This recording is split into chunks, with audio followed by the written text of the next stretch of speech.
So you guys just saw me harvest that broccoli, but I'm actually leaving the plants in. Now I harvested the broccoli today because we're going to be up in the 90s for 3 days, and it's probably just going to go to flower. So I'm leaving the plants in, one, because it might send off side shoots once it cools back down, two, because it is providing lots of cover on either side for celery, and then over here is small cauliflower plants. And where it's going to be so hot out, that cover is gonna help. It's been 3 days since I cut the lettuce. Beautiful. These are all baby red cabbages and baby cauliflowers, a few baby broccolis. We'll see how they do in the heat.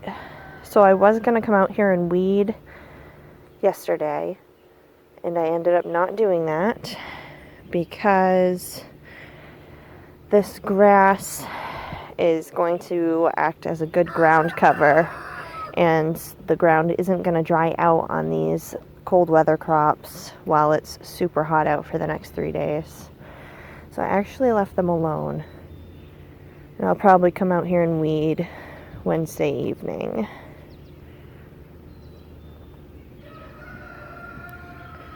These are big cauliflowers.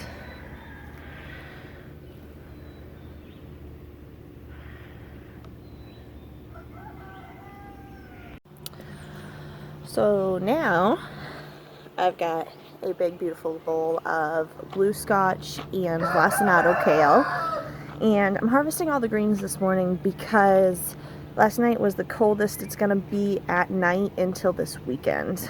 So you might as well harvest all the greens now, and then do another harvest this weekend when it cools down again, because the greens aren't gonna taste very good with it 80 degrees out. Look at this jungle. Holy moly. This plant has like tripled in size. Take a look down in here. Ugh, these nasty buggers.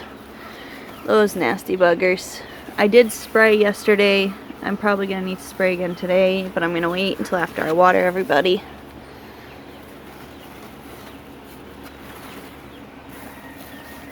What's going on over here? Gorgeous.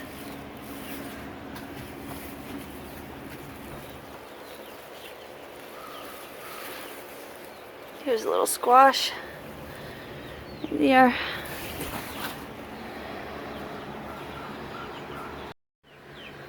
So the reason that I show you guys all of the weeds in the garden, and I show you guys the garden even though it's not gorgeous, is because I think that's important probably for a lot of you to see. The garden's not going to be gorgeous this year because I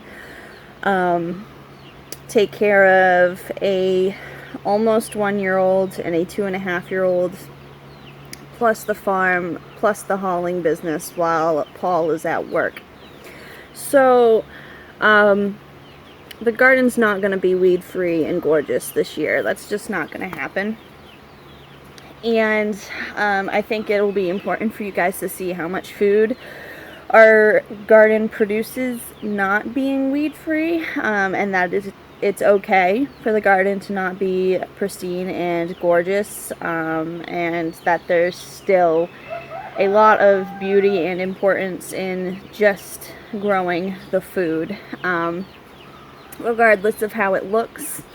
Obviously, I would love to see trellises with flowers, you know, all that fun stuff, but the reality of this year is grow food so we can put up some food before winter, as low maintenance as we can without stressing ourselves out running a farm, a business, working full-time, and making sure that our 2 children have a good time and a good experience doing the farming. So you're not going to see a beautiful garden here. You will see a lot of food, and I think that's the most important part, and I think that it might be important for some of you who maybe don't have the time to weed, or are just kind of, you know, it's really hot out where you are and you're just not getting to it. Maybe you have 2 small children in your household. Whatever the reason may be, if you're gardening and you're growing food, that's what's important. Whether you have weeds or not in your garden is not important. Now, obviously, you don't want crazy weeds because it's going to take over your garden. It's going to stop your plants from producing good food. But everything that I'll show you is basically just weeds acting as ground cover. I'm leaving the grass in there until at least after the heat wave, and then I'll probably go out and pull most of it up. That's going to provide ground cover for those cooler weather crops that are not going to enjoy this 90-degree weather. So that's actually not going to hurt it at all, and there's plenty. That whole garden bed is built up compost, so there's plenty of nutrients in there to take care of the plants and the weeds for a few days. So I actually just ordered tomato cages for these pepper plants because they are just kind of going every which way. This one especially. This is a lemon dream, and it hasn't even put off any flowers yet. It's just going nuts. I'm not sure what that one's up to. The shishitos need help standing up. But look at all of those peppers. So exciting. I just want to see something pretty. So this is what the Oda purples look like before they turn purple. Isn't that cute? This is one that's turned purple. Doing fantastic.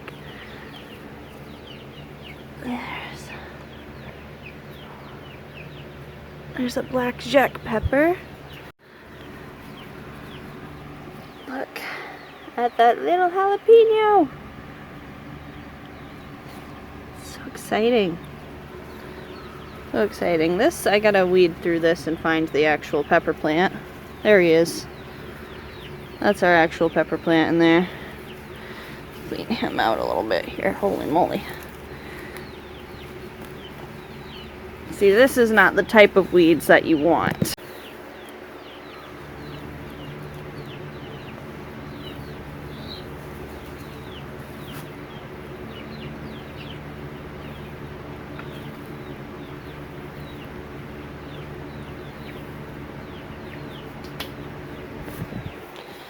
And that's actually my Hungarian yellow, and he got picked on by a chicken. You'll see. So he's actually bouncing back. This is our little cucamelon, and he's getting up there. He's climbing the trellis. It's pretty cool. First time growing those. So far so good. This is a cucumber. This guy right here. I gotta pin him up to the trellis here. Get up there, little dude. This is that's another cucumber right here. This guy that's climbing the trellis really well. And this is a summer squash.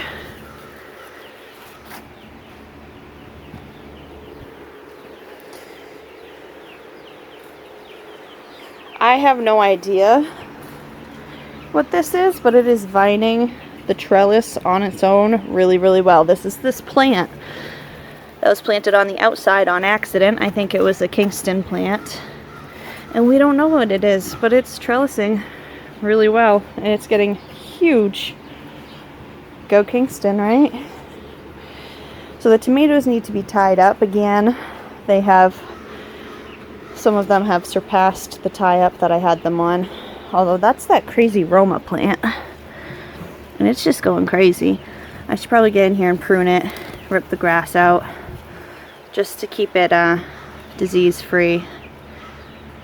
I did spray it yesterday. We use neem oil and copper because they're both organic certified and safe. There's a little baby tomato. First one that I've seen, and that's a Roma. Woohoo, that's exciting. Now these are cherry tomato plants. This guy, I don't think that guy, maybe, but these three and this guy that's kind of getting buried by the zucchini plant are all cherry tomatoes. These two are blueberry cherries, and these two are Paul's Sun Golds, and they're climbing the trellis really well on their own, which is nice. I'm still gonna probably just help support them a little bit, but they're doing a really good job. Now these guys I just put in. We're kind of concession sowing our tomatoes because it can be overwhelming. And we just put these guys in. These are mostly all cherry tomatoes, I think. What's this? Oh, this is my Dr. Weish's. I've got another one of those here. Right here, I've got a green grape. Brad's Atomic Grape. He almost reached the trellis. And what's this guy? Black Vernissage.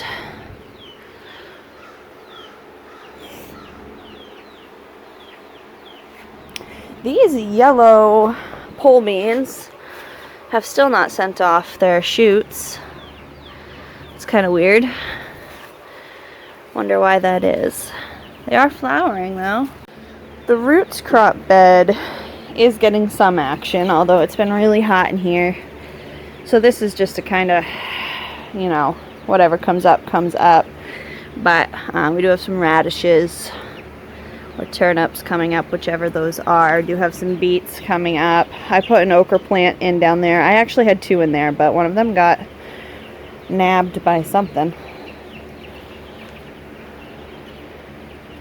Maybe I'll put some warmer weather stuff in this bed for a short season while it's hot in here. What would you guys grow in this bed?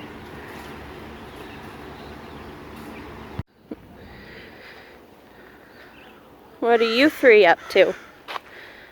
Huh? What are you three up to this morning? Hi. Hi, Raina. Hi, good morning, True. Good morning, True. And then there's our old girl. She's not actually old. She just acts like an old dog. Huh, Dinah?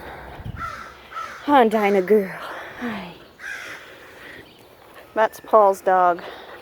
That's the black one's Kingston's dog. And this little fluff ball is technically mine, but she's the livestock guardian dog. And she's a goober because she's only like 12 weeks old.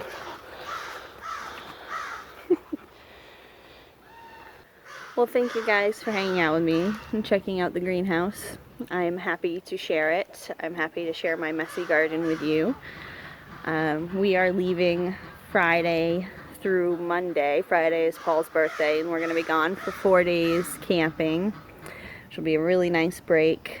We love going to northern Maine and going camping, so that'll be super awesome. I'll try to get some good shots, some good footage from that. I hope you guys have a good rest of your work week, and I hope you have a lovely weekend. Don't stress over the weedy gardens if you don't have time for it this weekend. If you do have time for it, fantastic. But don't stress. Enjoy your garden, enjoy your space, enjoy your food. And I will talk to you all very soon.